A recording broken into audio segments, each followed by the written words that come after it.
وہ 313 2 گھوڑے 6 زرہیں 8 تلواریں، اور جن کے پاس تلواریں نہیں تھی انہوں نے کھجوروں کے ڈنڈے توڑ لیے. یہ اللہ کے مجاہد تھے، چلے تھے جنگ کرنے. کیسے رنگ تھے، کیسا جمال تھا ان کا. ان کے جذبوں کو دیکھ کر کے ہی میرے حضور نے کہا اللہم ان تہلک ہذہ الاصحاب لم تعبد فی الارض ابدا. مالک اس دھرتی پر تیرے نام لینے والے یہی لوگ ہیں، اگر یہ نہ رہے قیامت تک تجھے بھی رب کوئی نہیں کہے. تو انہوں نے اپنا آپ پیش کیا نا. میں اور آپ دیکھیں کہ ہم کھڑے کہاں ہیں، اور ہم جو بدر اور احد کے شرکاء پر کرم نوازی ہوئی وہ طلب کرتے ہیں. اتریں فرشتے ہماری مدد کے لیے. جب حضور نے اعلان نبوت کیا، آپ جانتے ہیں کہ پورے قریش اور کفار حضور اور حضور کے غلاموں پہ ٹوٹ پڑے. طرح طرح کی اذیتیں، پریشانیاں، دکھ، مصیبتیں، مقاومتیں، مخالفتیں، نکتہ چینیاں، ناموافق حالات کے جکڑ، کیا کچھ نہیں تھا جو حضور نے سہا نہ ہو. راہوں میں کانٹے بھی بچھائے گئے، گڑے بھی کھودے گئے، کوڑے بھی پھینکے گئے، اور طرح طرح کی اذیتیں دی گئیں، آوازیں کسے گئے. حضور کے غلاموں کو مشق ستم بھی بنایا گیا. تپتے ہوئے سنگریزوں پہ حضرت بلال حبشی کو کھینچا گیا، تپتے ہوئے کوئلوں پہ ان کو لٹایا گیا. حضرت سمیہ کو مکہ المکرمہ کے ایک چوک میں ابو جہل نے قتل کیا. یہ اسلام کی پہلی شہیدہ ہے جن کے خون سے مکے کی سرزمین لالہ زار بنی. حضرت عمار ابن یاسر کی والدہ حضرت سمیہ رضی اللہ تعالی عنہا، ان کے خون سے مکہ لالہ زار ہوا. حضرت یاسر کو شہید کیا گیا. کون کون سے دکھ تھے اور دکھوں کی کون کون سی قسم تھی جو آزمائی نہ گئی ہو. پھر حضور طائف گئے تو جو مصیبتیں، جو دکھ وہاں پہنچے وہ ایک الگ دردناک کہانی ہے. حضرت ام المومنین سیدہ عائشہ صدیقہ رضی اللہ تعالی عنہا فرماتی، میں نے ایک دن حضور سے پوچھا، حضور احد کے دن سے سخت بھی زندگی میں کوئی دن آیا تھا؟ صحابہ کی نظر میں احد کے دن سے سخت دن کوئی نہیں گزرا ہے. جب حضور کے سکے چچا شہید کر دیے گئے اور ان کا مسلح بنایا گیا، اعضائے بدنیاں کاٹ لیے گئے اور ان کا ہار پرویا گیا. حضور کے سر پہ پٹی بندھی ہوئی تھی، آنکھوں میں آنسو تھے، اور بار بار پوچھتے تھے ما فعل امی، میرے چچا کی کہانی سناؤ، میرے چچا کی بات سناؤ. تو یہ سخت ترین دن تھا. تو عرض کی حضور کیا احد کے دن سے سخت دن بھی کبھی زندگی میں آیا؟ فرمایا ہاں عائشہ، جب طائف کے بازاروں میں تیری قوم نے مجھے پتھر مارے تو یہ دن احد کے دن سے بھی سخت تھا. ان کے 3 سرداروں کے پاس حضور پیغام حق لے کر گئے، ان کی ہمدردی کا جذبہ لے کر حضور تشریف لے گئے، لیکن انہوں نے حضور کی دعوت کو مسترد کر دیا، بلکہ اوباشوں کے ہاتھوں میں پتھر دیے. اور حضور جب واپس ہونے لگے تو ان کو 2 رویا کتاروں میں کھڑا کر دیا. وہ حضور کے پاؤں پہ پتھر مارتے تھے، حضور پاؤں اٹھاتے تھے، وہ دوسرے پاؤں پہ پتھر مارتے. شدت درد اور احساس کرب سے جب حضور بیٹھ جاتے تو ان کے 2 گنڈے آگے بڑھتے، حضور کو کندھوں سے پکڑ کر اٹھاتے اور پھر پتھر مارتے. فرمایا عائشہ، یہ دن احد کے دن سے بھی سخت تھا جب طائف کے بازاروں میں تیری قوم نے مجھے پتھر مارے تھے. شاب ابی طالب میں جو 3 سال کاٹے، بلا اس کو تاریخ کیسے بھول سکتی ہے؟ درختوں کے پتے کھا کھا کے گزر اوقات ہو رہی ہے، عورتوں کی چھاتیوں سے دودھ خشک ہو گئے. 3 سال سماجی بائیکاٹ کفار نے کر دیا اور غلہ تک نہ پہنچنے دیا، وہاں پانی نہ پہنچنے دیا جاتا. اور وہ 3 سال دکھوں کی، اذیتوں کی ایک داستان ہے جو رقم ہوئی، لیکن پائے استقلال میں لرزش نہیں آنے پائی. جن کے مقاصد جلیل ہوں، راستے کی سختیاں ان کے قدموں کو روک نہیں سکتی ہیں. تکلیفیں، اذیتیں، مقاومتیں، دکھ، رکاوٹیں ان کے راہوں کو ختم نہیں کر سکتی، اور ان کے اٹھنے والے قدم آگے ہی بڑھتے رہتے ہیں. وہ تو پیچھے مڑ کے دیکھنا بھی توہین جستجو سمجھتے ہیں. تو راہ نورد شوق ہے منزل نہ کر قبول، لیلا بھی ہم نشیں ہو تو محمل نہ کر قبول. وہ تو آگے بڑھنا ہی زندگی کا حسن اور زندگی کا زیور سمجھتے ہیں.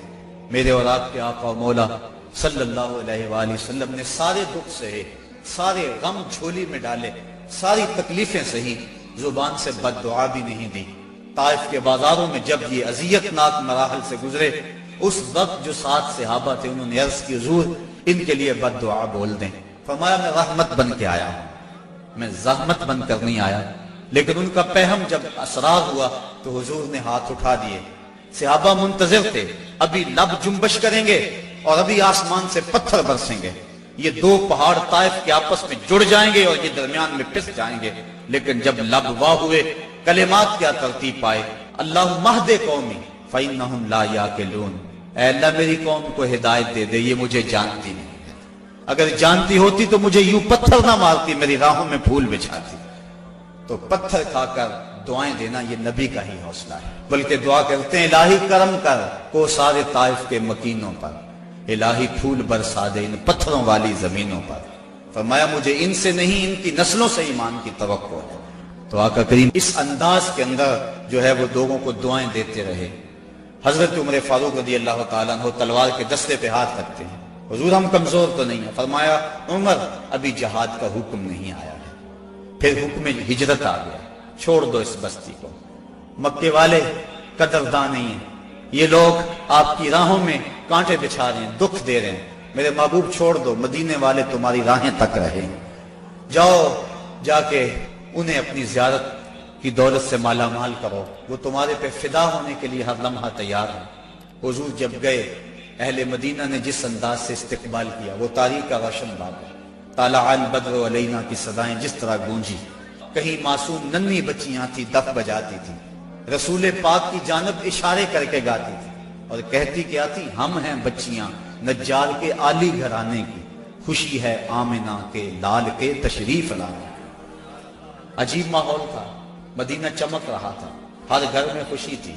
ابو ایوب انصاری کا آنگن مہک رہا تھا, وہ خوشی سے گیت گا رہے تھے. امروز شاہ شاہاں مہمان شدست مارا, جبریل با ملائک درباں شدست مارا.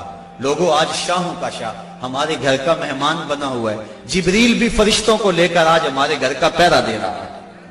کیسا ماحول تھا. آقا کریم نے یہاں آ کے ریاست مدینہ کی طرح ڈالی اور یہاں ایک نظم قائم کیا, یہودیوں سے معاہدے کیے. کفار مکہ کو یہ سب کچھ ایک آنکھ نہ بھایا. ابو جہل نے عبداللہ ابن ابی کو خط لکھا کہ اہل مکہ جو ہمارے سے تمہارے پاس گئے ہیں ان سے لڑائی کرو, ورنہ ہم تم سے لڑائی کریں گے اور تمہاری بیویوں کو اپنی لونڈیاں بنا لیں گے. اس طرح اس مضمون کا ایک خط مسلمانوں کو بھی لکھا اور مختلف ان کے جتھے مسلمانوں کی چراگاہوں پہ حملہ کرتے رہے اور مسلمان بھی ان کا جواب دیتے رہے. عمر حضرمی کا قتل ایک اہم ایشو بنا اور اس کے بعد ابو سفیان کا قافلہ جو شام سے واپس آ رہا تھا, تو جب انہیں خطرہ لاحق ہوا تو اس نے زمزم غفاری ایک شخص کو سونا دے کر بھیجا کہ جاؤ جا کے تم اہل مکہ کو بتاؤ کہ تمہارا قافلہ خطرے میں ہے اور مدد کو پہنچو. یہ ادھر سے چل پڑا. ادھر حضور کی پھپھی حضرت عاتقہ سلام اللہ علیہا کو خواب آیا کہ ایک سوار اونچی پہاڑی پہ چڑھ کے کہہ رہا ہے کہ اے اہل غدر اپنی قتل گاہوں کو 3 دن کے اندر اندر دوڑو. تو اس کے بعد وہ اونٹ سوار کعبۃ اللہ کی چھت پہ آ گیا اور یہ آواز وہاں بھی لگا ہے. پھر جبل ابی قبیس پہ آ گیا اور وہاں اس نے یہ آواز لگائی, لوگ اکٹھے ہو گئے اور پھر ایک بہت بڑی چٹان پتھر کے اوپر سے گری اور ٹکڑے ٹکڑے ہو گئے. مکے کا کوئی گھر ایسا نہیں تھا جس میں اس کے کنکر اور اس کے ٹکڑے نہ گرے. تو حضرت عاتقہ جب بیدار ہوئی تو انہوں نے اپنے بھائی حضرت عباس بن عبد المطلب رضی اللہ تعالی عنہ کو یہ خواب سنایا. انہوں نے کسی اور کو خواب سنا دیا. چلتے چلتے یہ خواب ابو جہل تک پہنچ گیا. حضرت عباس بن عبد المطلب سین حرم میں طواف کے لیے گئے تو ابو جہل ایک ٹولی کی شکل میں بیٹھا ہوا تھا. کہنے لگا بل فضل, بنو ہاشم میں ایک نبی کافی نہیں تھا کہ ایک نبیہ نے بھی اعلان کر دیا. کہتے میں نے پوچھا کیا ماجرا ہوا, تو اس نے یہ خواب سنایا. میں نے ٹال مٹول کر دی, لیکن اس نے خوب پراپیگنڈا کیا, بلکہ کہا کہ اگر 3 دن تک کوئی ایسا واقعہ نہ ہوا تو ہم چمڑے کے اوپر لکھ کر کعبے کی دیوار سے لٹکا دیں گے کہ سب سے جھوٹا خاندان بنو ہاشم ہے. حضرت عباس رضی اللہ تعالیٰ عنہ فرماتے ہیں کہ میں جب گھر گیا تو مجھے عورتوں نے سخت کوسنے دیے کہ وہ بدبخت پہلے تمہارے مردوں پہ بات کرتا تھا, اب عورتوں پر بھی باتیں کرنے لگ گیا. کہتے میں غصے سے نکلا. میرا خیال تھا جب ملے گا اگر کوئی بات کرے گا تو پھر میں اس کو خوب جواب دوں گا۔ یوں ہی میں سینے حرم میں داخل ہوا تو ابو جہل بھاگ رہا تھا۔ میں سمجھا کہ شاید میرے سے ڈر کے بھاگ گیا، لیکن ماجرا کچھ اور تھا۔ زمزم غفاری آ پہنچا تھا اور وہ ایک اونچے ٹیلے پہ کھڑا ہو گیا تھا۔ اس نے اپنے اونٹ کے کان کاٹ دیے تھے، ناک کاٹ دی اور اپنی قمیض پیچھے سے پھاڑ دی اور زور زور سے کہا اللتیمہ اللتیمہ، اے ادرک اللتیمہ، اور تمہارا قافلہ لٹ گیا، تمہارا قافلہ لٹ گیا، الغوث الغوث، مدد کو پہنچو، مدد کو پہنچو۔ کہتے ہیں بھگدڑ مچ گئی، کیونکہ اس قافلے میں پورے مکے کے لوگوں نے مال لگایا ہوا تھا، لہٰذا جلدی جلدی وہ جنگ کی تیاریاں کرنے لگے اور 3 دنوں کے اندر اندر وہ مکے سے کوچ کر گئے۔ ابھی ایک منزل پہ پہنچے تھے کہ ابو سفیان کا قاصد آ پہنچا کہ ہم بخیریت گزر آئے ہیں، تم واپس ہو جاؤ۔ سارے صاحب لوگوں نے مشورہ دیا، لیکن ابو جہل کہتا تھا نہ، ہم نے بدر میں جانا ہے، 3 دن تک وہاں ہم نے قیام کرنا ہے، وہاں شرابیں پیئیں گے، وہاں جشن منائیں گے، پورے عرب پہ ہماری دھاک بیٹھے گی۔ اسے بڑے لوگوں نے سمجھایا لیکن وہ ماننے کو تیار نہ ہوا۔ ہر منزل پہ ہر روز کوئی نہ کوئی سردار دعوت کرتا، 9 یا 10 اونٹ ذبح کرتا اور یہ قافلہ آگے بڑھ رہا۔ ادھر حضور نے صحابہ کو جمع کیا، مٹھی پر جماعت، ایک چھوٹا سا گھونسلہ جو تیار کیا تھا، ایک چھوٹی سی کائنات اور دنیا جو حضور نے تیار کی تھی۔ حضور نے فرمایا صحابہ مجھے مشورہ دو، اشیروا علی ایھا الناس، لوگوں مجھے بتاؤ کیا کیا جائے۔ حضرت عمر فاروق رضی اللہ تعالی عنہ، حضرت ابو بکر صدیق رضی اللہ تعالی عنہ، انہوں نے عرض کی حضور آپ جو چاہیں ہم آپ کے ساتھ ہیں۔ حضرت مقداد نے عرض کی حضور آپ برق الغماد تک بھی جانا چاہیں تو ہم آپ کا ساتھ دیں گے۔ حضور نے فرمایا مجھے مشورہ دو۔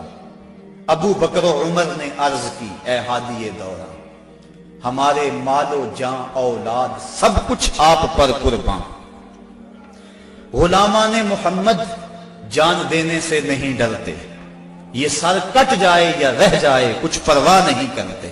اٹھے مقداد، عرض کی اے سرور عالم، نہیں ہیں قوم موسیٰ کی طرح کہہ دینے والے ہم، ہمارا فخر یہ ہے ہم غلامان محمد ہیں، ہمیں باطل سے کیا ڈر، زیر دامان محمد۔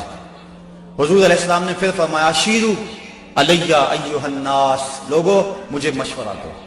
حضرت عمر فاروق پھر اٹھے تو حضور نے پھر کہا شیرو علیہ ایھا الناس، لوگوں مجھے مشورہ دو۔ تو حضرت سعد بن معاذ اٹھے، عرض کی شاید حضور کی مراد انصار سے ہے، ادب سے عرض کی انصار ہیں ہم یا رسول اللہ، غلامان شہ ابرار ہیں ہم یا رسول اللہ، اگر ارشاد ہو بحر فنا میں کود جائیں ہم، ہلاکت خیز گرداب بلا میں کود جائیں ہم، نبی کا حکم ہو تو پھاند جائیں ہم سمندر میں، جہاں کو محو کر دیں نعرہ اللہ اکبر میں، یہ قریش مکہ تو کیا چیز ہیں، دیووں سے لڑ جائیں، سنانے نیزہ بن کے سینہ باطل میں گڑ جائیں۔ حضور آپ کا حکم تو ہو۔ آقا کریم علیہ السلام خوش ہو گئے، فرمایا چلو بدر کی طرف پیش قدمی ہوئی۔ 313 افراد پر مشتمل یہ قافلہ جب مدینے سے نکلا تو عجیب حالت تھی، مختصر سامان تھا، 2 گھوڑے، 6 زرہیں، 8 شمشیریں، پلٹنے آئے تھے یہ لوگ دنیا بھر کی تقدیریں۔ مسلمان جب نکلے نا تو ان کے پاس تلواریں بھی 8 تھیں، اور وہ بھی مورخین لکھتے ہیں سلامت نہیں تھی، کسی کا دستہ ٹوٹا ہوا تھا، کسی کی نوک نہیں تھی، کوئی زہر میں بجھنے والی تھی، اور 2 گھوڑے تھے، 70 اونٹ تھے، اور 6 زریں تھیں۔ جن کے پاس تلواریں نہیں تھی انہوں نے کھجوروں کے ڈنڈے توڑ لیے۔ اللہ اکبر، کیسا منظر تھا، کیسا ماحول تھا۔ یہ لشکر ساری دنیا سے انوکھا تھا، نرالا تھا کہ اس لشکر کا افسر کالی کملی والا تھا، عجیب رنگ تھا اس لشکر کا، چشم فلک نے کبھی ایسا منظر نہیں دیکھا ہوگا۔ فاقہ مست لوگ جن کے بدن پہ پورے کپڑے بھی نہیں ہیں، اور دنیا کی اس وقت کی بڑی طاقت سے ٹکر لینے کے لیے پورے جذبوں کی فراوانی سے جب مدینے سے باہر نکلے تو یہودی اپنی دکانوں پہ بیٹھے ہوئے تھے۔ انہیں دیکھ کر کہنے لگے مسلمانوں تمہارے پاس نہ کوئی اسلحہ، نہ کوئی نیزے، نہ کوئی بھالے، نہ کوئی خنجر، نہ تیغ و تبر، تم کس راستے پہ جا رہے ہو؟ آلات حرب و ضرب تو تمہارے پاس ہے نہیں۔ تو مسلمانوں نے حضور کی طرف اشارہ کر کے کہا